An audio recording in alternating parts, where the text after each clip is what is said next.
For the last decade, SysML version 1 forced systems engineers to act as draftsmen. Designing complex architectures meant manually manipulating graphical user interfaces to draw boxes and connect lines. As system complexity scales, these visual models inevitably result in unreadable diagrams. The actual logic governing the system gets buried inside disconnected properties menus and overlapping pop-up windows.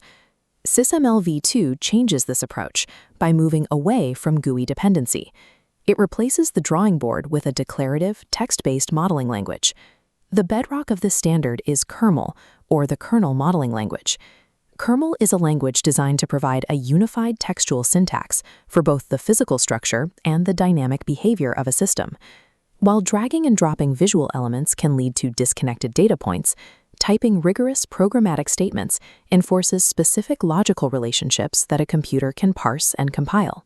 Transitioning from drawing diagrams to treating architecture as code changes how technical debt is managed. It allows engineers to apply mathematical verification and the modern version control directly to the system's design, without the constraints of a manual visual layout. SysML v2 operates on a strict logical separation between definition and usage. It distinguishes exactly what a behavior is from where that behavior is applied within the system. This duality restructures how engineers build state machines. By using the state_def keyword, you write reusable, self-contained blocks of behavioral logic that can be instantiated across multiple components without redrawing them. Typing the definition generates a strictly scoped container node. Entry and exit actions are written explicitly inside curly braces, attaching to the node's boundaries. The do action establishes an internal loop that runs continuously, but halts when an external logic line intercepts it. Defining states as text-scoped containers enforces logical rigor. It ensures that the exact same behavior executes across multiple subsystems, which helps prevent hidden configuration errors. Connecting these states in v1 required drawing an arrow. In v2, that line is replaced by a single-line logic chain. Every move requires 3 components: a trigger, a guard condition, and an effect. The accept keyword dictates the reception of signals and calls, creating a logical tie between a structural port and the behavioral event.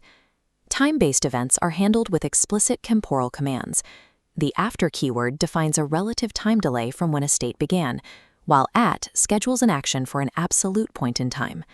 For continuous monitoring, engineers use the when keyword to define change events. This function evaluates a specific Boolean expression, waiting for a variable to shift from false to true. This establishes a direct bridge between structure and behavior. Telemetry, like sensor data, is wired straight into the logic that drives state changes. Condensing these transitions into unified lines of code binds the system's physical architecture to its dynamic behavior. This reduces the risk of dissonance that occurs when structural and behavioral models are disconnected. Beyond the life cycle of a single state, components must communicate. This requires modeling the exact sequence of interactions across the system. A common difficulty in v1 sequence modeling was the reliance on combined fragments. These were graphical boxes stacked on top of each other to represent alternate choices or loops, which could obscure the system flow as complexity increased. This diagram demonstrates how SysML v2 manages these sequences by adopting standard software engineering control blocks. Engineers write if-else statements for conditional branching and for or while statements for loops. Interacting entities are textually declared directly within the interaction block. Writing message M1 from sender to receiver explicitly defines the source and target, preventing routing errors that occur in drag-and-drop tools. When multiple systems must operate simultaneously, engineers use the par block. This establishes a textual method for managing concurrent system executions. Replacing drawn boxes with standard control logic allows engineers to model intricate sequences that remain syntactically consistent, even as the system scales. Watch this text syntax apply to a high-stakes architecture, an autonomous flight controller executing a rapid vertical takeoff. The initial setup defines the component as part-def flight controller and establishes its starting logical state as grounded. The system waits for a specific transition. Upon receiving an accept start command trigger, the controller moves the system out of grounded and into the takeoff state. SysML v2 features architectural nesting.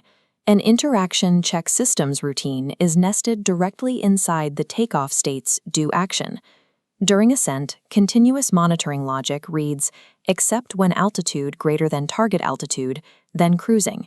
Once the threshold is met, the codifiers the transition. State life cycles and parallel interactions are no longer split across different diagram types. They are synthesized into a single logical script. The architectural realization of SysML v2 is that the visual diagram is no longer the model itself. It is a rendered byproduct of the authoritative code. This image displays a git-diff interface.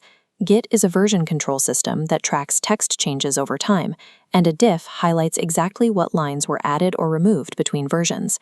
Because the architecture is text, systems engineering can leverage this mature version control. Line-by-line textual tracking provides a clear audit trail. You can see which transition guard was modified without needing to manually inspect binary graphical files. The rigorous nature of kernel syntax allows for automated formal verification. Because the text is rigorous, mathematical tools like Alloy or Amandra can ingest the code. These tools apply automated reasoning to the architecture to identify logic traps, such as infinite loops or deadlocks.